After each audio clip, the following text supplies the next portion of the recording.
Day 11 of this amazing transformation series. Yes, so finally हम आ चुके हैं डे 11 पे और आज का जो डिस्कशन होने वाला है वो बहुत ही ज़्यादा असेंशियल होने वाला है and it is solely for the competitive exams. But in reality अगर आप देखोगे तो अब तक मैं जो कुछ भी बोलती हुई आ रही हूँ ये कहीं ना कहीं उसका एक प्रॉपर समरी की तरह आपको लगेगी। बिकॉज अगर मैं किसी कॉम्पिटिटिव एग्जाम की भी बात करूँ तो it is not at all like कि आपको कुछ अलग करना है। It is exactly the same thing जो हम फर्स्ट डे से करते आ रहे हैं। दैट इज़ एक गोल को डिसाइड करना है, एक ड्रीम को अपनी डिसाइड करना है। पहले तो सच में जानना है कि ये मेरा ही ड्रीम है या नहीं, कि ऐसा तो नहीं कि मैं इसे पीयर प्रेशर में कर रही हूँ या किसी और रीज़न से कर रही हूँ, असल में मेरा इंटरेस्ट कहीं और है। तो उस चीज़ को पहले तो एनालाइज करना है और जिस मोमेंट आपको ये चीज़ की क्लैरिटी हो जाती है कि ये गोल ही है जो मुझे अचीव करना है, सो अगर मैं किसी कॉम्पिटिटिव एग्जाम में बैठने जा रही हूँ तो now I am clear that it is what I want my life to become. Right, अगर मैं नीट में बैठने जा रही हूँ तो मुझे ये पता होना चाहिए कि इसके बाद मुझे मेरी पूरी लाइफ लोगों को सर्व करना है, खुद से आगे उन्हें रखना है। अगर ये मेंटालिटी है then you are true candidate for NEET. पहले तो असली एलिजिबिलिटी समझो। एलिजिबिलिटी 10th 12th करना नहीं है। एलिजिबिलिटी ये है कि आपके अंदर सच में वो क्वालिटीज़ हैं या नहीं, आपके अंदर सच में वो पैशन है या नहीं, लोगों की उस हद तक जाकर के सेवा करने की कि खुद को नींद आ रही है या चाहे कितनी भी परेशानी हो, है ना, लाइफ में कुछ सही हो नहीं हो, लेकिन दूसरों के बारे में पहले सोचना है। एथिकल ज़्यादा करेक्ट बनना है। ऐसा नहीं कि आप मतलब कुछ भी ऐसा कर रहे हो जिसकी वजह से आपके एक एक स्टेप, एक एक छोटे से छोटे स्टेप की भी इंपॉर्टेंस समझनी है कि अगर आप एज अ डॉक्टर एक छोटा सा भी गलत स्टेप लेते हो, वी ऑल नो सर्जरीज कितनी एसेंशियल होती है, राइट। इतनी सी भी अगर मिस्टेक हुई तो पेशेंट की जान जा सकती है। तो वो चीज़ जब आप समझ जाते हो कि हाँ मैं एक ऐसे रिस्की प्रोफेशन में एंटर करने जा रहा हूँ या जा रही हूँ, उसके बाद वो सच्चाई जब आपने खुद को दिखा दी, अब आप अपनी प्रिपरेशन में लग सकते हैं क्योंकि नाउ यू आर श्योर कि हाँ यही चीज़ है जो मैं करना चाहती हूँ, भले उसमें कितनी भी मेहनत लगे। तो आप ये समझो कि जिस इंसान को आगे चल करके इतनी ज़्यादा छोटी से छोटी बारीकी का ध्यान रखना है ना, बहुत सारे ऐसे डॉक्टर्स होते हैं जो कोई गलत मेडिकेशन दे देते हैं या गलत डायग्नोसिस कर लेते हैं एंड आप जानते हो कि उसका कितना गंदा इंपैक्ट पड़ता है पेशेंट पे, even they have to lose their lives, right. तो आपको समझना है कि आपके एक छोटे से एक्शन से क्या कुछ हो सकता है, राइट। तो आज अगर तुम यहाँ बैठ करके नीट की प्रिपरेशन कर रहे हो तो वो प्रिपरेशन सिर्फ प्रिपरेशन नहीं है, वो तुम्हारी प्रिपरेशन एक एंट्रेंस के लिए नहीं है, वो तुम्हारी प्रिपरेशन है तुम्हें रेडी करने के लिए, तुम्हें तैयार करने के लिए कि तुम कहाँ जाने वाले हो, राइट। तुम्हारी इंपॉर्टेंस समझाने के लिए कि तुम अब जहाँ पे एंटर करोगे वो एक ऐसी फील्ड है जो हर इंसान के लिए, सिर्फ तुम्हारे लिए नहीं, हर एक इंसान के लिए बहुत ज़्यादा डेलिकेट है, बहुत ज़्यादा असेंशियल है, राइट। दैट इज़ वाई उसकी, और जब आप ऐसी चीज़ करने वाले हो जिससे इतने सारे लोग जुड़े हुए हैं तो उसका एंट्रेंस एग्जाम ऐसे ही तो नहीं होगा ना, ऑब्वियस ही बात है, it will be a little bit tough, ताकि जो सच में डेडिकेटेड पर्सन्स हैं, जिनका वाकई पैशन है, वही आगे एंटर कर पाए, राइट। तो इस चीज़ को भी आपको समझना है। नेचर ऑफ एग्जाम को समझो, ये समझो कि भाई ये एग्जाम है क्या और ये मुझसे चाहता क्या है, इस चीज़ को समझो। इसीलिए आप यूपीएससी हो या नीट हो, दोनों ही ऐसी चीज़ें हैं जहाँ पे आप एक लार्ज ऑडियंस के साथ में कनेक्ट करने वाले हो, नॉट ऑडियंस मतलब एक लार्ज पब्लिक के साथ में आप कनेक्ट करने वाले हो। आपके एक छोटे से डिसीजन का, आपके एक छोटे से एक्शन का इम्पैक्ट एक बहुत बड़ी पॉपुलेशन पे पड़ने वाला है। तो दैट इज़ वाई उनके जो सिलेक्शन प्रोसीजर्स होंगे वो भी ईजी नहीं होंगे, राइट। एंड आपको समझना पड़ेगा कि उसको, ये बिल्कुल सही चीज़ है, होने भी नहीं चाहिए, है ना। अगर होंगे तो आप देख सकते हो क्या होता है, बहुत सारे लोग होते हैं जो प्राइवेट से करके बैठे हैं और पता नहीं क्या क्या, देन दैट इज़ वाई आप इतनी सारी रिपोर्ट्स देखते हो, राइट। बहुत सारे केसेस आते हैं कि इन्होंने ऐसा कर दिया, वैसा कर दिया, डॉक्टर की गलती है, वो वही। तो आपको वो पहले तो समझना पड़ेगा। जब आप ये चीज़ समझ गए कि हाँ अब मैं जिस प्रिपरेशन में हूँ वो मुझे प्रिपेयर करने के लिए है, सिर्फ रटने के लिए नहीं है, ये बात आपको समझिए। सिर्फ 2-4 नंबर लाके एंटर नहीं करना है, सच में कॉन्सेप्ट को इतना क्लियर रखना है कि आगे चल के कोई छोटी सी भी गलती मुझसे ना हो पाए। वो चीज़ के लिए आप प्रिपेयर कर रहे हो खुद को, क्योंकि बेसिक्स तो वही है ना, पूरा बेस ही वही है। उसी के, जब आपकी फाउंडेशन स्ट्रांग नहीं होगी तो आप ऊपर चीज़ें कैसे पूरी एक इमारत बनाओगे, है ना। एक डॉक्टर को बनाने के लिए उसकी बेसिक्स तो स्ट्रांग होनी चाहिए ना। उसके ऊपर जब आपने नीचे फाउंडेशन अच्छी कर दी, अब जाकर के आप अपनी जो भी चीज़ें हैं पूरी बिल्डिंग को खड़ा करोगे, उस तरीके से उसको बनाओगे। तो ये चल रहा है आपका, उस फाउंडेशन में पूरी जान लगानी पड़ती है आपको, ताकि वो फाउंडेशन इतनी स्ट्रांग बने कि उसे कोई हिला ना सके। अब ये समझना है आपको, है ना। जो लोग प्राइवेट से भी कर लेते हैं या ऐसे ही कर लिया, लेकिन जब आपकी फाउंडेशन ही स्ट्रांग नहीं है तो क्या बिल्डिंग स्ट्रांग होगी, इस चीज़ पे सोचना, राइट। अब ये आपने सोच लिया, है ना, आपने सब डिसाइड कर लिया कि मुझे जाना है, मुझे मेरी फाउंडेशन को स्ट्रांग बनाना है, तो कैसे बनाऊँ।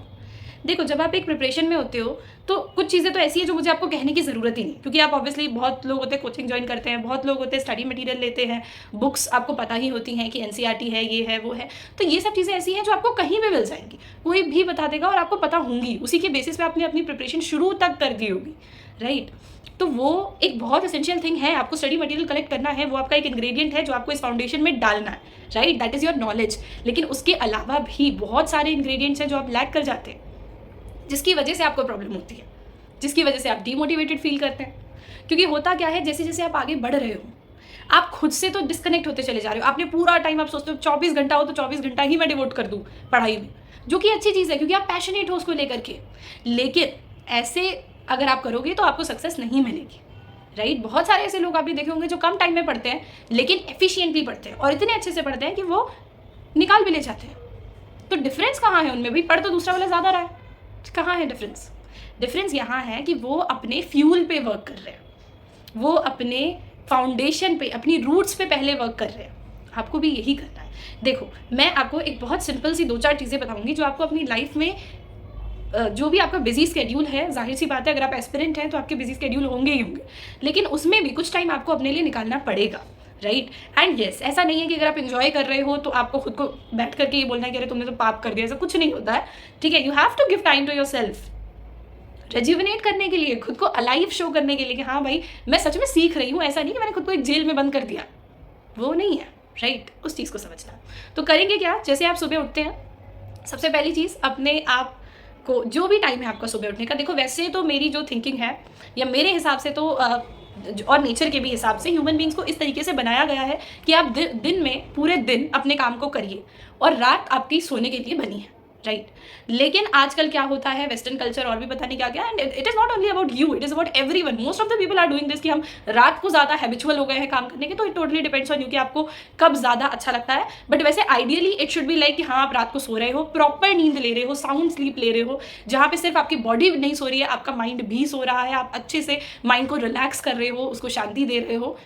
That is what you need, right. जब आपको अच्छे से एकदम नींद आती है, उसके बाद आप नेक्स्ट डे एनर्जेटिक फील करते हो, राइट। लेकिन ये जो सोना होता है, ये सिर्फ सोना नहीं होता है, इसके 10 मिनट पहले और इसके 10 मिनट बाद, ये जो 10 मिनट होते हैं बहुत एसेंशियल होते हैं। काफ़ी यूट्यूबर्स ने ऑलरेडी बताया भी होगा, but yes I found it very relevant, so I would for sure tell you. जैसे मेरे भी रूटीन में मैंने यही चीज़ एडिशनल ऐड करी है, राइट। बहुत ज़्यादा कुछ एडिशंस मैंने भी नहीं करी, मैंने भी यही चीज़ ऐड करी है। अर्ली राइजिंग का वो मैंने अपने लिए करा है क्योंकि मुझे एडवांटेजेस लगता है। अब वो आप पे डिपेंड करता है कि आपको क्या एडवांटेजेस लगता है। उसके अलावा जो एक चीज़ है जो हर किसी को करनी ही चाहिए, वो ये है कि आपका गोल सेट है ना, आप एकदम क्लियर हो गोल को लेकर के, तो उस गोल को इमेजिन करो। रोज़ खुद को 10 मिनट सोने के पहले और 10 मिनट सोने के बाद, उठने के बाद इस चीज़ को विजुअलाइज करो कि हाँ मैंने वो स्ट्रीम को अचीव कर लिया है, I am serving the people as a doctor, I am doing what I wanted to do, I am in the best college. तो इस तरीके से खुद को फील करवाओ कि हाँ मैंने ये चीज़ कर ली। वो खुद को एक, है ना, उस टाइम पे आपके फेस पे वो स्माइल होनी चाहिए। आप खुद को रियलाइज करवा रहे हो कि यस मैं आगे बढ़ रही हूँ, I am a step forward to my dream.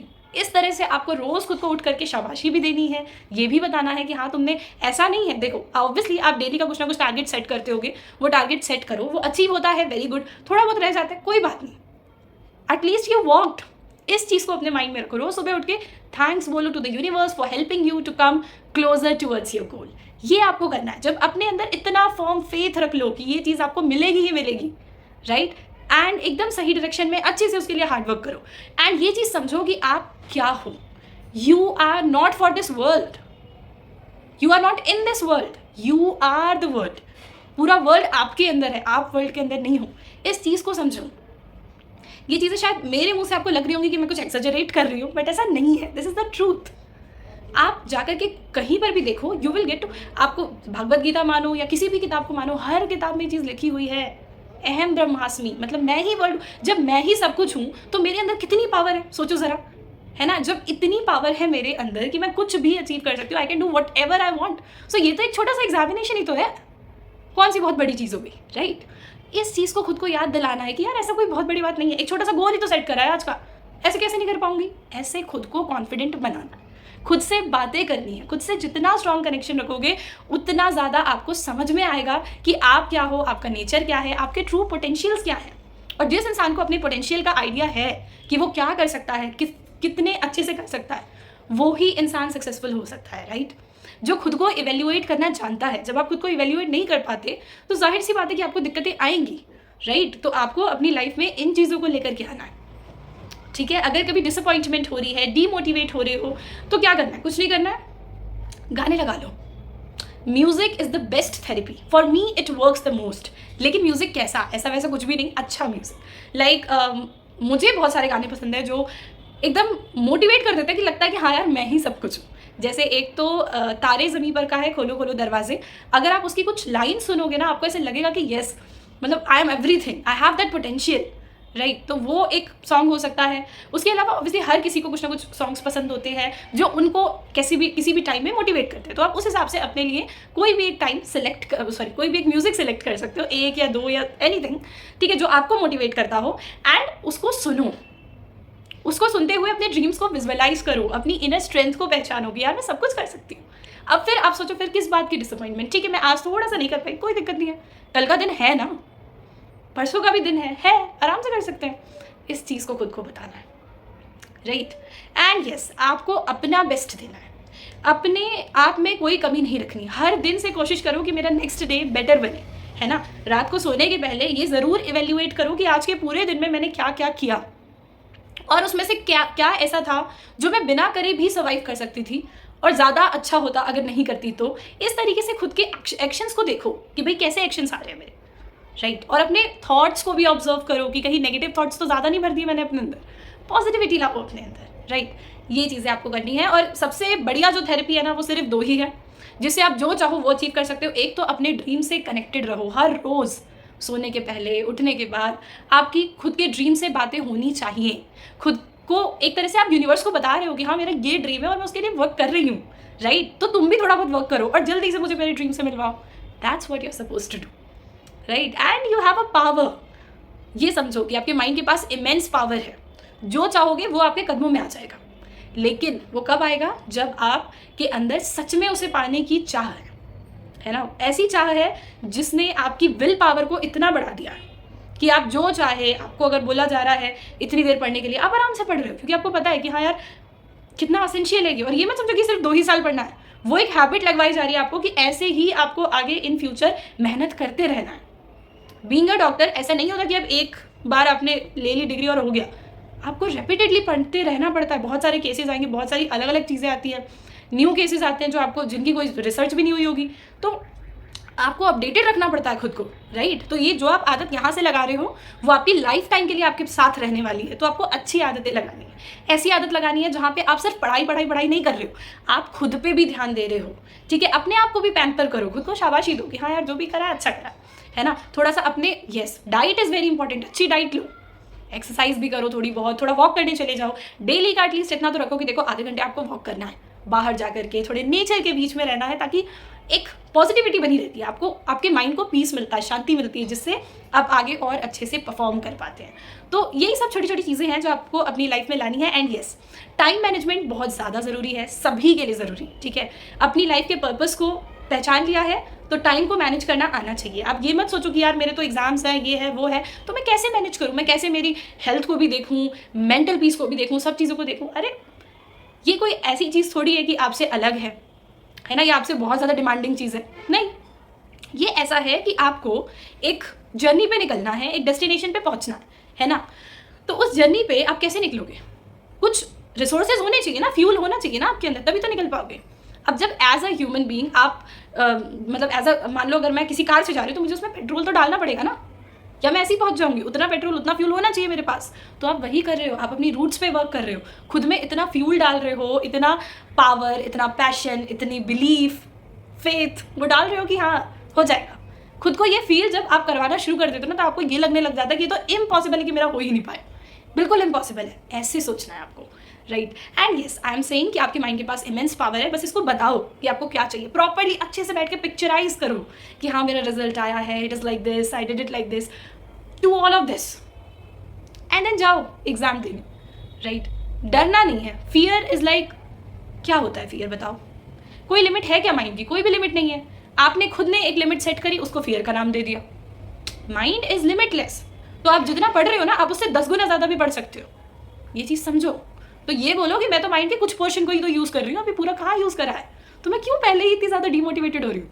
ये चीज़ आपको खुद को कहनी है और इम्प्रूव करते ही रहना है, ठीक है। डेली अपने आप में इंप्रूवमेंट्स लानी है, विल पावर को स्ट्रॉन्ग बनाना है, सेल्फ कंट्रोल बहुत ज़रूरी होता है अगर आप किसी भी कॉम्पिटेटिव एग्जाम में बैठ रहे हैं या आपकी अपनी लाइफ में भी, है ना। क्योंकि मैंने आपसे आज कहा कि आप अपने ड्रीम्स को विजुअलाइज करो, आप एक दिन करोगे, 2 दिन करोगे, तीसरे दिन छोड़ दोगे, ऐसे नहीं चलेगा, ठीक है। सेल्फ कंट्रोल लाना पड़ेगा कि अगर मैंने ये टाइम फिक्स करा है कि मुझे सिर्फ खुद के साथ रहना है, तो इतना टाइम मुझे खुद के साथ ही रहना है। अगर मैंने ये टाइम फिक्स करा है कि मुझे यहाँ पे बैठ करके मतलब खुद, मैं भूल गई, ओके कोई बात नहीं। तो अगर आपने मतलब जो भी टाइम जिस भी चीज़ के लिए फिक्स करा हुआ है, तो आपको बस उस टाइम पे वही चीज़ करनी है, ठीक है। वो आपका, इससे होता क्या है, इससे देखो आपका जो मन है वो हम सभी जानते हैं, थोड़ा सा चंचल सबका मन होता है ना। तो आज मेरा मन कर रहा है बहुत ज़्यादा कि मैं इस काम को करूँ, और कल मेरा मन करेगा छोड़ो, करना ही नहीं है, मन ही नहीं हो रहा। लेकिन मन के हिसाब से तो नहीं चलता ना, आपका एक गोल है, अगर उस गोल तक नहीं पहुँचना था तब तो आप मन के हिसाब से चलो, इधर ले जाए उधर ले जाए, जहाँ ले जाए वहाँ जाओ। लेकिन अब तो आपको अपने मन के हिसाब से नहीं चल सकते ना, क्योंकि you have a dream, you have a goal, you have set your limit, time limit set कर दी कि 1 साल के अंदर अंदर ये ड्रीम चाहिए, इस ड्रीम को पूरा करना है। तो जब 1 साल के अंदर अंदर बोला है तो कैसे करोगे, जब टाइम को प्रॉपर्ली मैनेज करोगे, है ना। और टाइम मैनेजमेंट पे तो बहुत सारी वीडियोस आपको ऑलरेडी यूट्यूब पे मिल जाएंगी, but still I will make a separate video, right. So अभी के लिए just enjoy the learning, and yes, only thing that can help you is you yourself, that's it। क्योंकि यहाँ पे आने का डिसीजन, गोल को चूज करने का डिसीजन आपका था, रास्ते पे चलने का डिसीजन आपका था, तो चलते रहने का डिसीजन भी तो आप ही का होगा ना। इस चीज़ को समझो और चलते रहो, राइट। स्लो होना है लेकिन रुकना नहीं है। That's all. Thank you so much for seeing this, and thank you so much for giving me this amazing topic of discussion. So yes, stay connected, and आपको इसी तरह से किसी भी और टॉपिक पे अगर कुछ भी आपको लगता है कि I can help you, so please do mention in the comment section. Thank you so much. Keep embracing your inner world, and yes, keep learning.